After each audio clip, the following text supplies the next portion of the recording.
जिस धरती पर किसान पसीना बहाता है, उसी धरती से आज विकास का बड़ा भरोसा दिया गया। पूर्व प्रधानमंत्री अटल बिहारी वाजपेयी की जयंती पर ग्वालियर से सरकार ने किसानों और गांवों के लिए बड़े निवेश का ऐलान किया।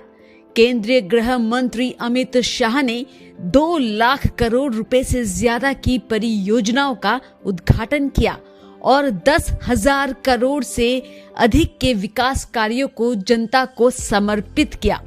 सरकार का दावा है, इससे किसान, गांव और रोजगार तीनों मजबूत होंगे। इस क्षेत्र के किसानों ने हमेशा इस देश की कृषि को नई दिशा भी की है, गति भी दी है, ऊर्जा भी दी है।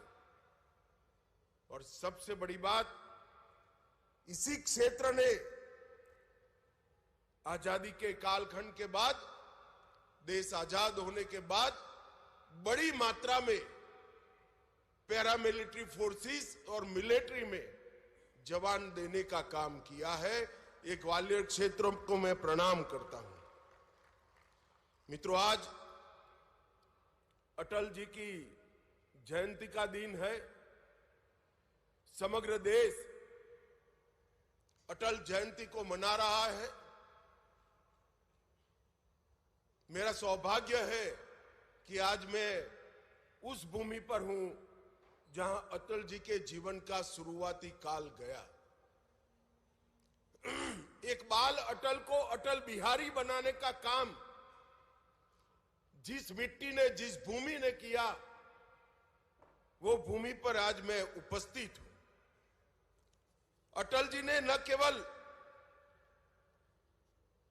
इस देश को, अपनी सांस्कृतिक विरासत को बचाने में मदद की, अटल जी ने पूरा जीवन इस देश के स्व को जगाने का काम किया। इन्होंने शुरुआत किया है, वो सभी राज्यों में आने वाले दिनों में राज्य के संतुलित विकास के लिए बहुत फायदा करने वाले।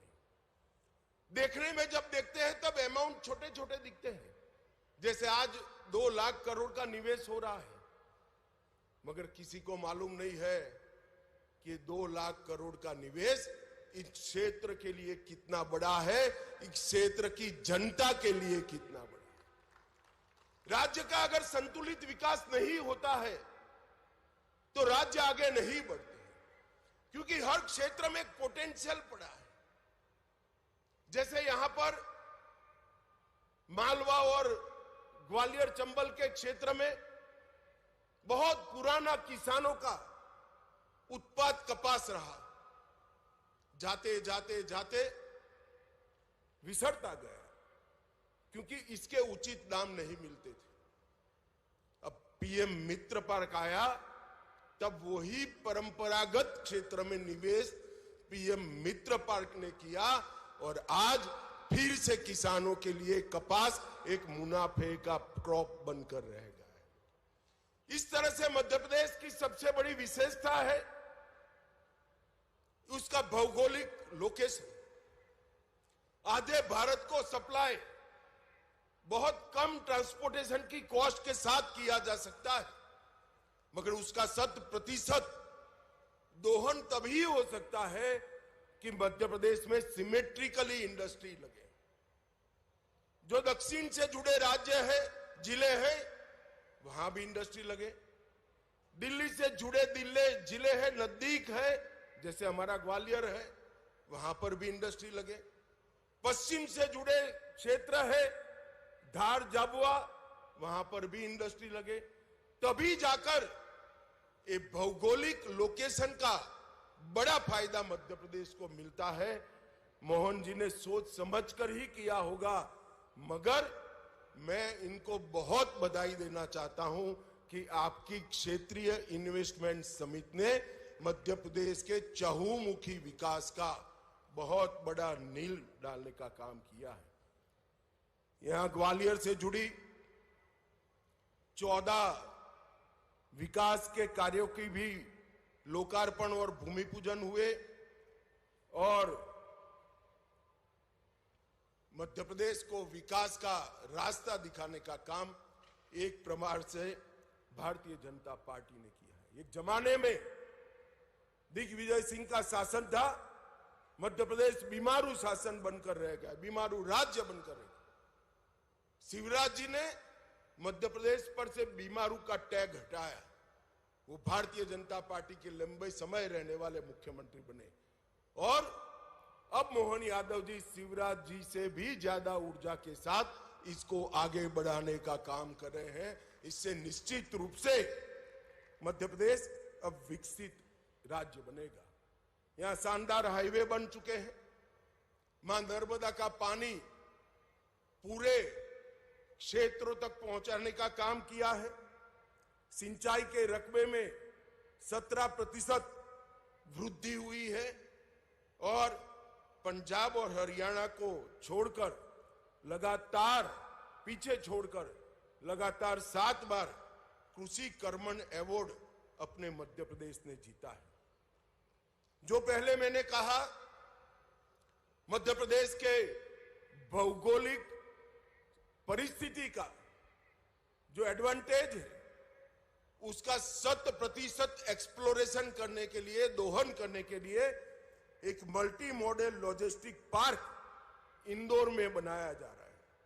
और आज मध्य प्रदेश का ये मल्टी मॉडल लॉजिस्टिक पार्क देश भर में उत्पाद करने वाली सभी कंपनियों को अपना गोडाउन बनाने के लिए, अपना एक हब बनाने के लिए आकर्षित कर रहा है। एक जमाने में मध्य प्रदेश बिजली के क्षेत्र में नेगेटिव राज्य माना जाता था। आज मध्य प्रदेश के पास सरप्लस बिजली है। स्वच्छता में भी मध्य प्रदेश ने पूरे देश को पीछे छोड़ा है। यहां मेट्रो के परिचालन में पूरे भारत में सबसे कम लागत अगर कहां आती है तो हमारे मध्य प्रदेश में आती है। स्टार्टअप के क्षेत्र में भी मध्य प्रदेश ने बहुत अच्छा काम किया है। Agriculture, food processing, mineral based industries, renewable energy, logistic, textile, pharma, IT, tourism, हर क्षेत्र में इंडस्ट्री भी लगी है और स्टार्टअप भी बना है। और कुछ स्टार्टअप तो लगभग 50% स्टार्टअप हमारी महिलाएं, हमारी बच्चियां चला रही हैं। और मध्य प्रदेश एक प्रकार से 4,57,000 नई एमएसएमई इकाइयां सिर्फ 1 साल में रजिस्टर करने का पूरे भारत में रिकॉर्ड स्थापित किया है। इससे मध्यम और लघु और कुटीर उद्योग में मध्य प्रदेश पूरे भारत का हब बनने जा रहा है। और अब स्टार्टअप और इनोवेशन से इसको नई ऊंचाई मिलने वाली है। पहले मैंने पीएम मित्र पार्क की बात करी। मित्रों, पीएम मित्र पार्क 5F विजन से बना है, जो किसानों को अपनी उपज का उचित दाम देने के लिए भी काम करता है। Farm to fibre, fibre to factory, factory to fashion और फैशन टू फॉरेन एक्सपोर्ट तक की व्यवस्था ये पूरे पीएम मित्र पार्क में है। और सबसे बड़ा पीएम मित्र पार्क देश में कहीं लगा तो हमारे मध्य प्रदेश में लगा है। इससे न केवल किसानों को फायदा होगा, टेक्सटाइल इंडस्ट्री सबसे ज्यादा रोजगारी देने वाली इंडस्ट्री है। टूरिज्म इंडस्ट्री सबसे ज्यादा रोजगारी देने वाली इंडस्ट्री है। और टेक्सटाइल और टूरिज्म दोनों के लिए अनुकूल संरचना अपने मध्य प्रदेश में बन रही है। और ईज ऑफ डूइंग बिजनेस में भी मध्य प्रदेश ने बहुत अच्छा काम किया है। मित्रों, आज मैं यहां आया हूं तब मोदी जी के नेतृत्व में अनेक ऐसे नए क्षेत्रों की नींव डाली जा रही है जिससे इस देश को आने वाले दिनों में नए क्षेत्रों में ग्लोबल लीडर बनने का मौका मिलेगा।